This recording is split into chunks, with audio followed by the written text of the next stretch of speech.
আমি কিন্তু দেখেছি সীমান্ত এলাকায় আওয়ামী লীগের লোকজন যারা পার হয়েছে তারা বিএনপির লোকজনকেই টাকা দিয়ে পার হয়েছে, এমন গুজবও আছে। এটা গুজব কিনা সত্য কিনা আমি জানি না। না না না দেখেন, বিএনপি আওয়ামী লীগের যে সমস্ত লোক তো পালিয়ে গেছে, আমরা তো প্রথমেই প্রশ্ন তুলেছি যে এই লোকগুলো পালালো কিভাবে। আপনাদেরকে টাকা দিয়া আমরা তো প্রশ্ন তুলেছি, আপনাদেরকে টাকা দিয়া হেলাল ভাই, হেলাল ভাই আপনাদেরকে টাকা দিয়া।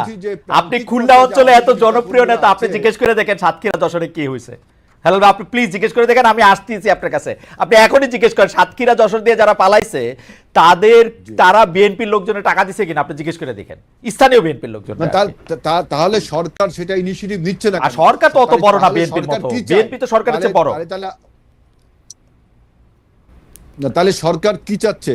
সরকার তাহলে আমাদের মধ্যে একটা অনৈক্য তৈরি করে, আমাদের মধ্যে একটা মিসআন্ডারস্ট্যান্ডিং ক্রিয়েট করে, সরকার কি তাহলে এই ডক্টর ইউনূস সরকার যেভাবে এক্সপোজার দিচ্ছে তার নিজের ব্যাপারে, যেভাবে নিজের অপরিহার্যতা তুলে ধরছে, তাহলে কি আমাদের মধ্যে একটা মিসআন্ডারস্ট্যান্ডিং করে তিনি দীর্ঘদিন ক্ষমতায় থাকতে চান?